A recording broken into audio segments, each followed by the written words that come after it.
Om Swastiastu. Salam sejahtera buat umat yang lainnya. Di sini mungkin sedikit yang perlu saya ulas dalam tubuh kita ya. Mungkin banyak yang sudah tahu tapi belum dipraktekkan secara secara detail. Apa fungsinya, apa manfaatnya. Sebenarnya dalam tubuh ini ada imunitas ya, ada imun dalam tubuh kita ini. Terus kemudian bagaimana meningkatkan imunitas ini, antibodi akan terbentuk untuk membunuh bakteri dan racun ya, itu harus kita tahu. Terus kemudian mungkin Anda belum sadar bahwasanya Indonesia dengan Wuhan tuh lebih dekat dibandingkan Wuhan menuju ke Italia. Jaraknya 2 kali lipat dibandingkan jarak antara Wuhan ke Indonesia. Tapi kenapa Italia lebih banyak korban? Nah itu mungkin ya bagian yang kita tahu juga, yang mungkin kita rasakan. Antara subtropis bisa pengaruh juga ke badan kita, dan wilayah kita termasuk wilayah tropis. Tapi jangan menang itu, karena sekarang memang benar-benar suatu bencana, ya dibilang bencana wabah internasional ya. Oke, naik turunnya imunitas itu sebenarnya dari pikiran kita sendiri, enggak? Dari pikiran sendiri. Jangan sampai kita stres panik ya atau gelisah. Ini yang mengganggu antibodi dalam tubuh kita. Biasanya lakukan ketenangan, antara getaran vibrasi Anda biasanya akan berubah ya. Harus kita melakukan ketenangan agar vibrasi itu tidak berubah.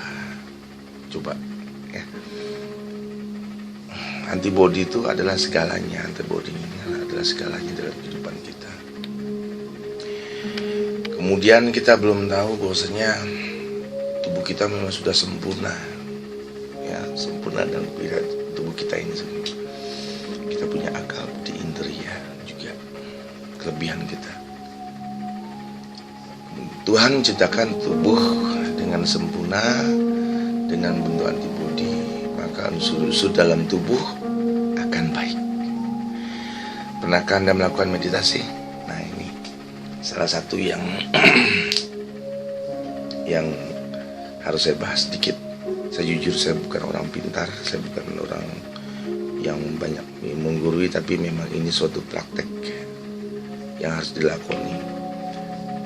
Membersihkan cakra itu, ada 7 cakra dalam tubuh kita yang saya tahu ya. Kemudian kita bisa kan memfokuskan cakra itu ada di mana ya. Baik itu cakra yang ada di prana atau mungkin tulang ekor, cakra yang ada di pusar, cakra yang ada di ulu hati ya di sini. Kemudian cakra yang ada di dada, tenggorokan, di kening, ubun-ubun. Dan itu sudah pernah saya praktekkan dan saya pernah lakukan. Itu melakukan pembersihan diri. Namun sebelum melakukan pembersihan diri dengan melakukan meditasi tersebut, kita harus membersihkan tangan, kaki, telinga, hidung, umur sampai 7 kali ya. Kemudian bersihkan mata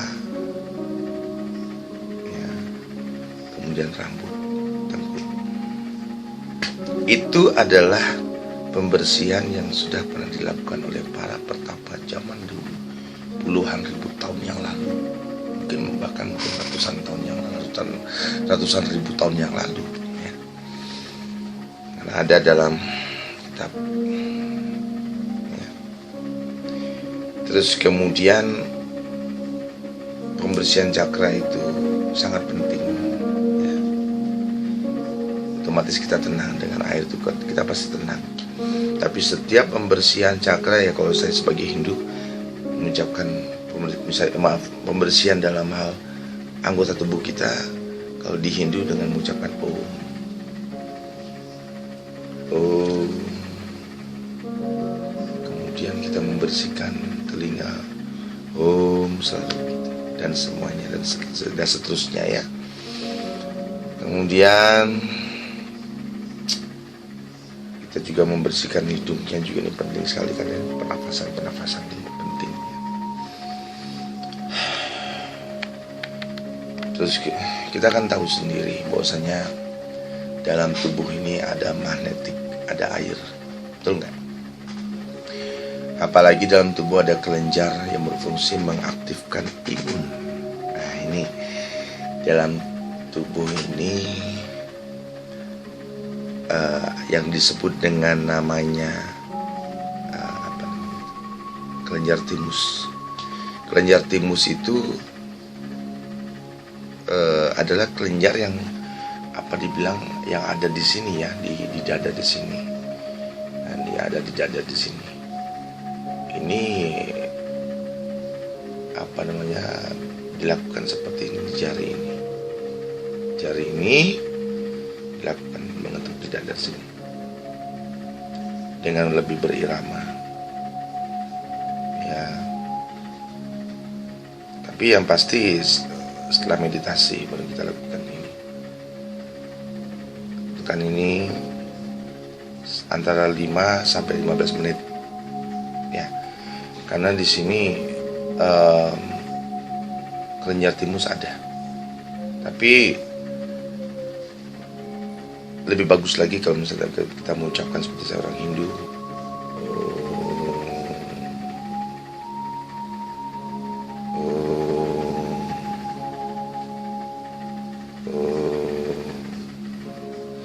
Sudah sampai 5 sampai 15 menit melakukan ketukan itu dengan berirama ya.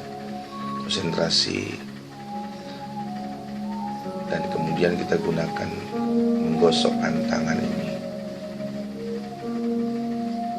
sampai hangat, kita tempelkan.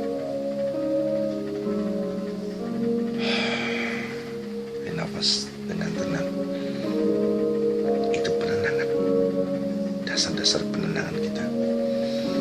Saya baru ingat itu waktu saya masih SMP, tepatnya waktu SMP ya betul. Saya lihat aji saya atau ayah saya yang almarhum ini melakukan meditasi yoga dari jam 4:30 pagi, dan itu saya ikutin ya. Kaki saya bertumpu di sini, tak ikutin aja apa yang dilakukan oleh Haji almarhum ya. Beliau meninggal karena kecelakaan, tapi ya sudahlah, itu sudah lama. Itu pun beliau sudah tahu kapan waktunya beliau harus pamit. Buat saya sedih juga. Satu, saya lihat Haji mengetuk ini, ya mengetuk ini, kemudian menggosokkan tangannya, menempelkan ke dada, dan makanan di sini. Ini ada di sini. Ya. Ini ya diketuk-ketuk. Nggak tahu ini apa, saya nggak ngerti.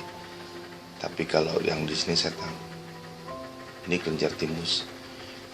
Cuma kalau kita batuk, biarkan saja, karena itu pertanda imun kita naik, kemudian mengalami penurunan, tapi mendetok dalam tubuh akan meningkat.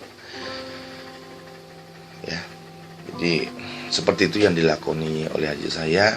Dan saya ada cerita lucu. Waktu saya kuliah, saya belajar tenaga dalam ya. Tapi murni, tidak menggunakan senjata. Tenaga dalam misalnya tidak menggunakan senjata, hanya boleh pakai tongkat. Tidak boleh memukul. Itu guru saya dulu ngajar. Tidak boleh emosional. Tapi ya setelah saya belajar itu semua, ternyata saya timbul ada rasa sombong ya. Karena hanya dengan begini saja orang jadi kalah dengan bahu saya. Direbut 6 orang, tangan kiri kanan kiri. tarik 3 orang sini 3 orang sini, gak kuat menarik. Tapi ternyata kemudian saya pulang karena libur semester dari Malang. Saya ditanya sama adik saya, sama ayah saya, "Gus, kamu belajar apa di Malang?" Lalu saya jawab, tenaga dalam, karena sakti. Oh, kamu ingin tahu seperti apa sebenarnya dalam diri kamu? Saya ketawa sebenarnya, jujur aja. Saya memandang haji saya, orangnya kecil, kurus. Ya kalau dibilang beda banget dengan saya, karena saya badan besar, berotot. Saya dulu fitness. Tapi ya, temperamen, saya temperamen orangnya. Kemudian oke, Mbak Haji saya nyuruh, "Ayo kamu berada di bawah saya, posisi kepala kamu tertelungkup." Kemudian saya jepit kakimu, kepala lehernya ini, leher saya dijepit. "Angkat badan Haji, angkat badannya ayah." Ayah berdiri, saya dalam kondisi masih tiduran begitu ya, maksudnya tidur kepala di bawah, sambil seperti setengah jongkok. Saya berpikir gini, berat badannya aja cuma 57 kilo, ringan, sedangkan berat saya waktu itu 76 kilo. Tapi apa yang terjadi, sedikitpun badannya Haji tidak bergerak. Semakin kuat saya melakukan, semakin kuat tenaganya Haji. Dan telapak kakinya tuh masih dalam kondisi ada di tanah. Kemudian saya menyerah, saya akui, saya menyerah. Lalu jawabnya Haji, saya bertanya pada Haji, "Ilmu apa ini?" Apa jawabnya beliau? "Inilah yoga." Saya baru ingat ajarannya Haji dulu SMP, yoga. Dan saya memang melupakan. Akhirnya setelah melakukan yoga itu, saya pelajari ya. Beberapa bulan kemudian ayahanda meninggal. Ya udah, saya lupa semua.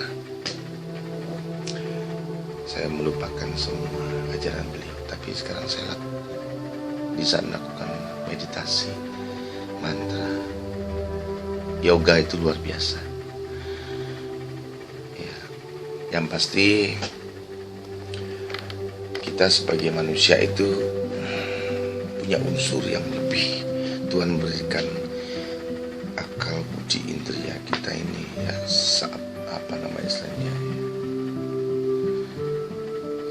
istilahnya yang sudah diberikan lebih dibandingkan hewan atau makhluk hidup yang lainnya. Nah kemudian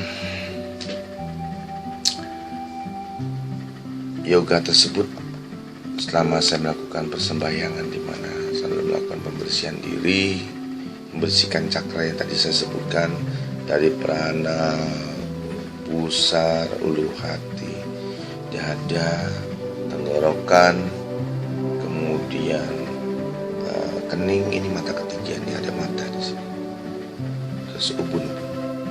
Saya akan melakukan itu. Jujur yang namanya asam urat maupun rematik saya itu dalam kondisi berjam-jam bersimpuh tidak sakit. Itu luar biasanya yoga.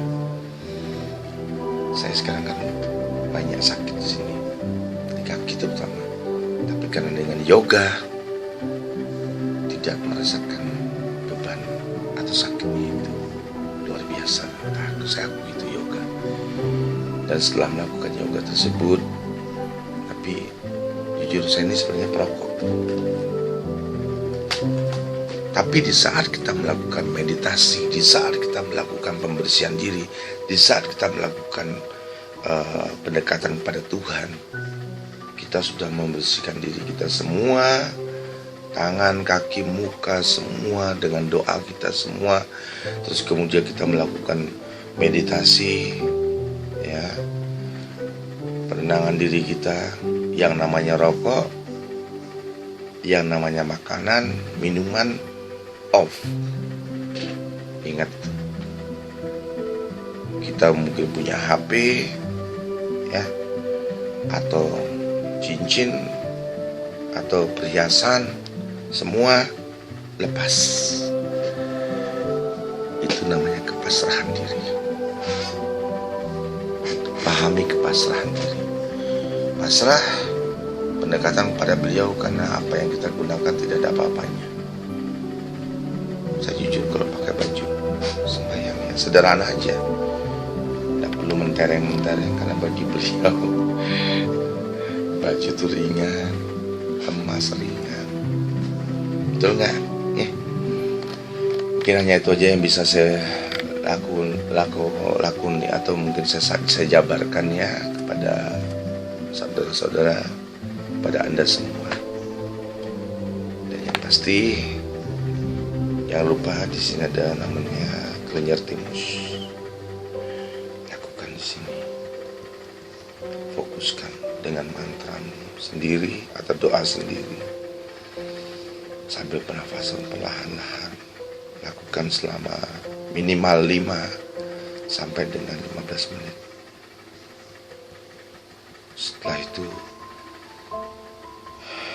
hembuskan perlahan.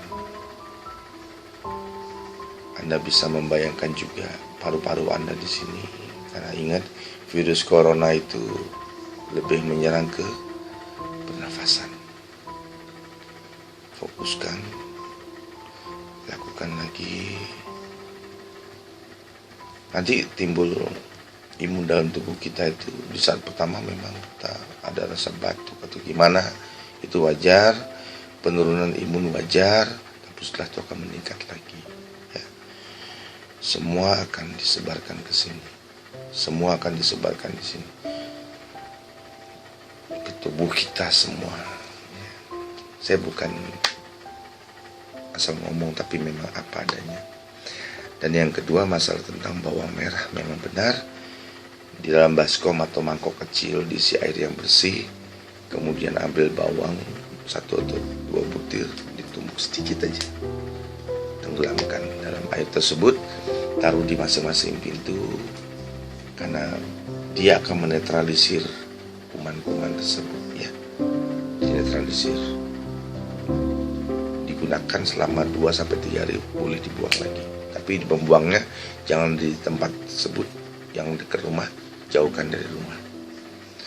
Oh iya, kita harus waspada juga dengan air hujan. Ya, sekarang musim hujan ya. Kalau di Indonesia itu musim hujan. Jadi hujan itu berupa awan sebelumnya. Virus itu bisa melalui awan tersebut berkumpul jadi satu. Timbullah hujan. Hujan timbul, kemudian berada di badan kita. Itu bagian dari yang harus kita tahu. Makanya di saat kita musim hujan sekarang ini, bila hujan lebih baik kalian berhenti, lebih baik berteduh, jangan melawan arus tersebut. Misalnya jangan melawan hujan tersebut ya. Lebih baik kita sembunyi atau di tempat yang tidak kena hujan. Yang kedua juga harus hati-hati. Yang namanya minuman entah dari PDAM juga akan kena air hujan. Kita sekarang menggunakan yang namanya masak yang lebih panas, masak air yang panas, mendidih ya. Biarkan sudah mengendap, itu bisa diminum. Semoga apa tips yang saya lakukan ini bermanfaat bagi Anda semuanya. Oh ya, ada satu lagi yang perlu Anda ingat, tetap menggunakan seperti ini ya. Kemudian juga ini, karena untuk menjaga mengurangi penyakit ya, dari kontak dengan teman atau sahabat dari keluarga. Dan kalau ada salah kata, saya mohon maaf. Salam Rahayu. Om Shanti, Shanti, Shanti. Om. Salam sejahtera.